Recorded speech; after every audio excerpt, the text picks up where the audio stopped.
അയോധ്യ ക്ഷേത്രക്കൊള്ള നമ്മൾ അതിനെക്കുറിച്ചൊക്കെ ഒരുപാട് പറയുകയും വായിക്കുകയൊക്കെ ചെയ്തിട്ടുള്ളതാണ്. ഇപ്പോൾ വരുന്ന ചില വാർത്തകൾ കാണുമ്പോൾ ഒരു രസകരമായ കാര്യങ്ങൾ അതിൽ കാണുന്നുണ്ട്. അതിൽ ഇപ്പോൾ എന്താണെന്നറിയോ, പോലീസ് അന്വേഷണം വളരെ ഊർജിതമാക്കി യവന്മാരുടെ സാമ്പത്തിക ഇടപാടുകൾ, അതായത് ഈ പണം അടിച്ചുകൊണ്ട് പോയവന്മാരുടെ സാമ്പത്തിക ഇടപാടുകൾ, അവരെ ഡെപ്പോസിറ്റ്സ്, അവരുടെ വസ്തുവിവരങ്ങൾ മുഴുവൻ അന്വേഷിച്ചുകൊണ്ടിരിക്കുക. അവർ വീട് വെക്കുന്നത് ഇതിൻ്റെ സ്രോതസ്സുകൾ ഒക്കെ അന്വേഷിച്ചുകൊണ്ടിരിക്കുകയാണ്. അത് മാത്രമല്ല, പണം എങ്ങനെയൊക്കെ ചിലവാക്കിയെന്നുള്ളതിനെ കുറിച്ചൊക്കെ അന്വേഷിച്ചുകൊണ്ടിരിക്കുന്നു.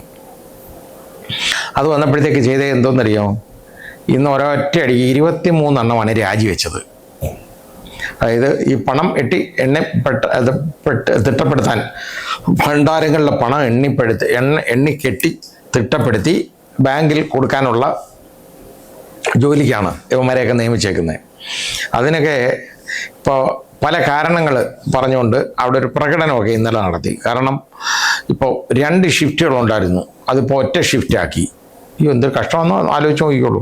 പണം എണ്ണുന്ന ജോലി, ഈ പണം എണ്ണുന്നതിൻ്റെത് നല്ലൊരു ഭാഗം അങ്ങ് വീട്ടിൽ കൊണ്ടുപോകും, ബാക്കിയാണ് ഇവിടെ കൊടുക്കുന്നത്. കാരണം ദൈവത്തിന് പണത്തിൻ്റെ ആവശ്യമില്ലല്ലോ. അതുകൊണ്ട് ഇവന്മാർക്കറിയാം അത് എടുത്താൽ ഒരു കുഴപ്പമില്ലെന്ന്, അത് എടുത്തുകൊണ്ടങ്ങ് പോകും. CCTV ഒക്കെ സമയാസമയങ്ങളിൽ ഓഫ് ചെയ്ത് ബാക്കി എല്ലാവരും അതിനെ സഹായിക്കും, എല്ലാവരും. അപ്പോൾ ഇത് കഴിഞ്ഞ് ഇപ്പോൾ ഉണ്ടായ ഞാനത് ഈ കണ്ട ഒരു രംഗം ഓർത്ത് ഞാൻ ചിരിച്ചുപോയി. ഒരു പൂണൂലിട്ട ഒരു വൃത്തികെട്ടവനെ, അവനെ ഉടുപ്പൊന്നും ഇട്ടിട്ടില്ല, കൊണ്ടെടുത്തിട്ടുണ്ട് ഭാഗ്യത്തിന്. പൂണൂലുണ്ട്, പൂണൂല് നല്ല കട്ടിയുള്ള പൂണൂലാണ്. അത് വിട്ട് ആ കൈ പുറകെ കെട്ടിയേക്കാണ്. ആ കെട്ടിയിട്ട് ആ കൈ രണ്ട് കൈപ്പത്തിയിലും കൂടെ ഒരു 400-500 രൂപയുടെ കെട്ടുകൾ പുതിയത്. കാരണം അത് ഇതിൽ നിന്ന് എടുത്താൽ, എന്നിട്ട് അത് വേറൊരുത്തൻ പതുക്കെ ഇങ്ങനെ ഇങ്ങോട്ട് കൊടുക്കുന്നു, വേറൊരുത്തൻ്റെ കയ്യിലോട്ട് കൊടുക്കുന്നു. അവൻ എടുത്തുകൊണ്ട് പോവാ. ബാക്കിലാണ് കൈ കെട്ടിയേക്കുന്നത്. ബാക്കിലാവുമ്പോൾ കാണത്തില്ലെന്നുള്ള ധാരണയില്ല. പക്ഷേ അത് CCTVയിൽ വൃത്തിയായിട്ട് ഈ പണം കാണാം നമുക്ക്. അതിൻ്റെ തുക എത്രയാണെന്ന് പോലും നമുക്കറിയാം. 2 ലക്ഷം രൂപ ഉണ്ട്. ഈ രീതിയിലാണ് പണം എടുത്തുകൊണ്ട് പോയിക്കൊണ്ടിരുന്നത്. ലക്ഷക്കണക്കിന് രൂപയാണ്. ഇപ്പം ഇവന്മാരുടെ പരാതി എന്ന് പറയുന്നത് എന്താണെന്നറിയാമോ, ഈ ജീവനക്കാരുടെ പരാതി എന്ന് പറയുന്ന അവർ 23 പേര് രാജിവെച്ചു. ഒരു കുഴപ്പമില്ല, വേറെ ഇഷ്ടംപോലെ ആളുകളുണ്ട്. അത് അഭ്യസ്തവിദ്യരായ ചെറുപ്പക്കാരെ ഇഷ്ടം മാതിരി കിട്ടും. ഇത് പണം എണ്ണാനല്ലേ. അപ്പോൾ അതിന് കാരണം അവർ പറയുന്നത്, പണ്ടാണെങ്കിൽ കൂടുതൽ 500 രൂപ നോട്ടുകൾ കിട്ടുമായിരുന്നു. ചെയ്യുമാർക്ക് എടുത്തുകൊണ്ട് പോകാൻ എളുപ്പം 500 രൂപ. ഇപ്പോൾ 10 രൂപ എടുത്തുകൊണ്ട് പോയിട്ട് എന്താ എളുപ്പമുള്ള കാര്യമാണോ? ഒരു ഒത്തിരി എടുക്കണ്ടേ? ഇപ്പോൾ 10 രൂപയുടെ 1 ലക്ഷം രൂപ എടുക്കണമെന്നുണ്ടെങ്കിൽ വലിയ പാടാ. 10 രൂപയുടെ 100ൻ്റെ കെട്ടാണെങ്കിൽ അതിന് 100 ഇപ്പോൾ 1000 രൂപയല്ലേ ഉള്ളൂ. 1 ലക്ഷം രൂപ ആവണമെങ്കിൽ എത്ര വേണം? അങ്ങനെയുള്ള 100 കെട്ട് വേണം. അപ്പോൾ അത് കൊണ്ടുപോകാൻ പാടാ. അതുപോലെ ഇത് 20 രൂപ നോട്ടായാലും ഇതിൻ്റെ പകുതി വേണം, അത്രയും വേണ്ടേ? അപ്പോൾ അത് വളരെ ബുദ്ധിമുട്ടാണ്. 50 കെട്ട് വേണം 1 ലക്ഷം രൂപ വേണമെങ്കിൽ. അപ്പോൾ ലക്ഷക്കണക്കിന് രൂപ അടിച്ചുകൊണ്ട് പോകുന്നവന്മാർക്ക് ഇത് വലിയ ബുദ്ധിമുട്ടാണ്. ഇപ്പം 500 രൂപ കുറഞ്ഞെങ്ങനെ അറിയാമോ? ഈ അന്വേഷണ വിവരം, ഈ മോഷണം വെളിയിൽ വന്നതോടുകൂടി 500 രൂപയുടെ നോട്ടുകൾ കുറഞ്ഞു. അപ്പം ജനങ്ങൾക്ക് ചെറുതായിട്ട് ബോധം വെച്ച് തുടങ്ങി.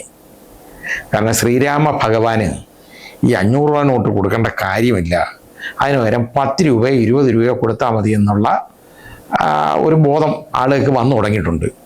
അതിൻ്റെതാണ് ഇപ്പം നമ്മൾ കാണുന്ന ഈ പരിപാടി. കാരണം അവിടെ കൂടുതലും ഇപ്പോൾ 500 രൂപ നോട്ടുകൾ വളരെ കുറവാണ്. മുമ്പൊക്കെ ആണെങ്കിൽ 80 കെട്ടുകൾ വരെ കിട്ടുമായിരുന്നു 500.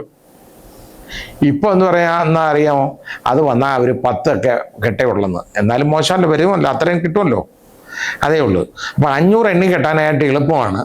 പക്ഷെ നേരെ മറിച്ച് ഈ 10ഉം 20ഉം എണ്ണി കെട്ടാൻ ഒരുപാട് സമയമെടുക്കും, വലിയ ജോലി ഭാരമാണെന്ന്. പണം എണ്ണുന്നതിൻ്റെ ജോലിയെ പറയാ. അവിടെ ഈ ഗൾഫിലൊക്കെ പോയി അവിടെ മണലാരണ്യത്തിൽ കിടന്ന് ഒട്ടകത്തിൻ്റെ ഡ്രൈവറായിട്ട് കിടക്കുന്ന എത്രയോ പേരുണ്ട്. ഡ്രൈവർ താസിയെ കൊണ്ടുവന്ന ഒട്ടകത്തിൻ്റെ ഡ്രൈവറായിട്ട് അവസാനം ഒട്ടകത്തിനെ അഴിച്ച് കൈ കൊടുക്കും നടക്കുന്ന ഒരുപാട് പേരുണ്ട് പാവങ്ങൾ. അവിടെ പോയി കിളയ്ക്കാനും വെട്ടാനും മണലിൽ ഈ പൊരി വെയിലത്ത് വലിയ താബൂക്കുണ്ടല്ലോ, 10-40 കിലോ തൂക്കമുള്ള താബൂക്ക്, വലിയ കട്ട, അതും തലയിൽ ചുമന്നുകൊണ്ട് പോകുന്ന ഒരുപാട് ആളുകൾ കാണാം അവിടെ. അപ്പോൾ അങ്ങനെയുള്ളവരുള്ളപ്പോഴാണ് ഇവന് പണം എണ്ണുന്നതിന് ഇത് പോരാ. 100 രൂപ 10 രൂപയുടെയും 20 രൂപയുടെയും എണ്ണം വലിയ പാടാ, ഒരുപാട് എണ്ണം ജോലി ചെയ്യണമെന്ന്. ഇതാ കാര്യം. വേണ്ട, ഇവനൊന്നും ജോലി ചെയ്യണ്ട. എനിക്ക് ഈ വിശ്വാസികളെന്ന് പറയുന്ന ജനങ്ങളോട് ഒരു അപേക്ഷയുണ്ട്. ഇതുപോലെ ഈ പണം എടുത്തുകൊണ്ട് പോകുന്നില്ലേ, ഈ എത്ര കോടികളാണ് എടുത്തുകൊണ്ട് പോയേക്കുന്നത്. നിങ്ങൾ ഈ കൊടുക്കുന്ന കാശ് ദൈവത്തിന് ആവശ്യമില്ല. ദൈവത്തിന് പണം എന്തിനാണ്? ദൈവത്തിന് പണം കൊണ്ട് ഒരാവശ്യമില്ല. നിങ്ങൾക്കൊക്കെ എന്തെങ്കിലും തരണം ദൈവം, അതാണ് ദൈവം ചെയ്യേണ്ടത്.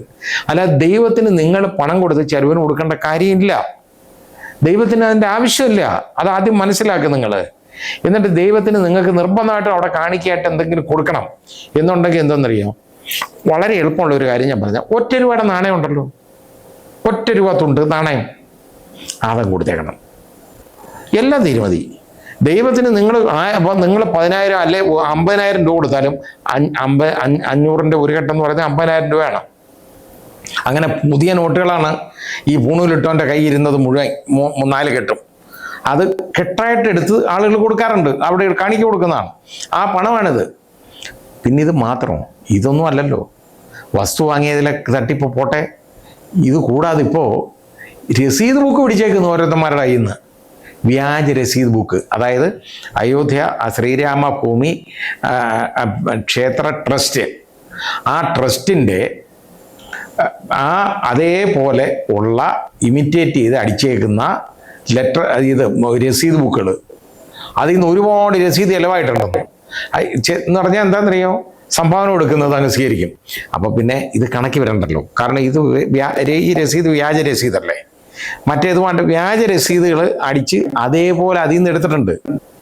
ഇതാരും പണം കൊടുക്കരുത് അവിടെ, അതിൻ്റെ ആവശ്യമില്ല.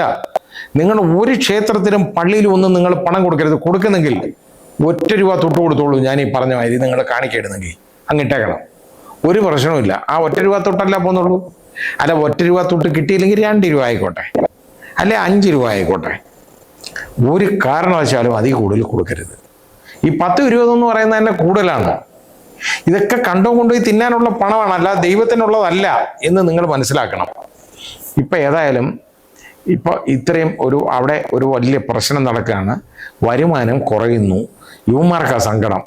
500 രൂപ നോട്ടുകളുടെ ഒരുപാട് കിട്ടിക്കൊണ്ടിരുന്നു, ഇപ്പോൾ കിട്ടുന്നില്ല. കാരണം എടുത്തുകൊണ്ട് പോകുമ്പോൾ വലിയ പാടാ. മറ്റേത് കൂടുതൽ എടുക്കണ്ടേ. ഈ 500 രൂപ ആകുമ്പോൾ എളുപ്പമുണ്ട് താങ്ങി എടുത്തുകൊണ്ട് പോകാൻ. വളരെ ചുരുക്കത്തിൽ എടുത്തുകൊണ്ട് കൂടെ ഓരോരുത്തരുടെ എടുത്ത് പോക്കറ്റ് ഇടുന്നൊക്കെ നമ്മൾ കണ്ടല്ലേ. അവിടെ എടുത്ത് എത്ര എണ്ണം കണ്ടു. അവിടെ ഇരിക്കുന്ന കെട്ടിന്ന് അനങ്ങാതെ എടുത്തിട്ട് പാൻറ്റിൻ്റെ പോക്കറ്റിലോട്ട് നേരെ അങ്ങോട്ട് താങ്ങി കൊണ്ടുപോവാണ്. അവിടുത്തെ സുരക്ഷാ ജീവനക്കാരാണ് അത് കണ്ടത്. ഇതുപോലുള്ളതാണ്. ഈ കാഴ്ചകളൊക്കെ കാണണം, മനസ്സിലാക്കണം, തിരിച്ചറിയണം.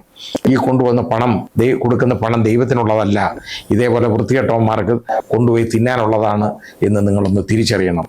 ആദ്യം മനസ്സിലാക്കണം, വിവരം വേണം.